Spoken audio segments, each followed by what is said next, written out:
Okay, so now it's the same thing on example 5, but we'll have to get the function values off of a graph.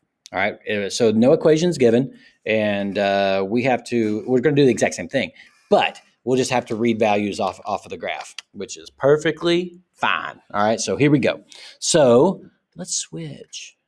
Let's go more, let's do something pretty.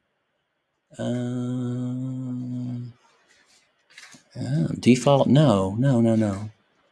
Let's go, there you go. All right, let's do that one. Okay, all right, so here we go. So on part A, it's going to be, already messed up. Eraser. Okay, so here we go. On part A, it's going to be f of the limit as x approaches 3 of g of x. And I'm sure the next one's going to be the exact opposite. Nope, I'm wrong. Maybe the one below it. Let's look down here. Oh, no, down here. Okay, so part D. I knew they would flip-flop them at some point. Okay, so this is going to be f of, now the limit as x approaches 3 of g of x appears to be 1, right? As I'm approaching 3 from the left or the right, so we have to go back to that kind of thought again, where we're looking from the left or the right, make sure it's the same thing. So that's 1, all right? And then I can come over here and look at f of 1. F of 1 appears to be -2. That's it. That's it. Well, it's pretty complicated, but I think you can knock it out.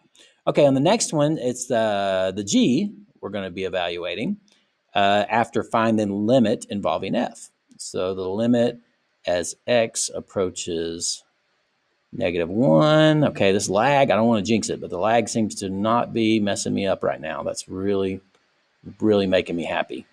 All right, so this will be g of, all right, here we go. The limit of f of x as x approaches -1. All right, looks pretty good over here. Heading to -1 from the right is -6. From the left, -6. Yeah, they're both -6, so that's good. And then g of -6,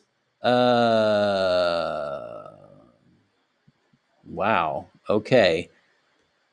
All right. -1, make sure I didn't mess up, -6. Are they really doing this to us? Yes, they are. We're going off the given graph here, but that's okay. It looks like, all right, from going to get to -6, I'm going, if this is linear and I'm continuing along this route, looks like I'm going, the slope is definitely 2, appears to me. So this -3 then would become -5. I happen to go to -6. So looks like kind of a mistake because they normally wouldn't want you to go off of a given graph, all right? Unless I made a mistake, which I don't think I did. Yeah. Limit as x approaches -1 of f of x is 6, and then g of -6. Yeah, we got to do it. Okay, that's fine. All right, so that's -3. So if I went down 2 more, that would put it -5. So I'm assuming if it all goes like it looks like it should, -7. We'll double check that one, but makes me a little nervous that we went off the graph. Okay. All right. Now on this one, we've got f of the limit as x approaches 1 of g of x. Okay. All right, so g of x, if I'm approaching 1 on g of x, oh no, that doesn't exist. So this can't be, this can't exist either. This is does not exist. Again, the reason, as I'm approaching 1 from the right, I'm going to -3. From the left, it's -1. Those who do not agree, that doesn't exist. All right, D. It's going to be g of the limit as x approaches 1 of f of x. Okay. And this will be g of, okay, the limit as x approaches 1 of f of x. Oh, yeah, we got this one.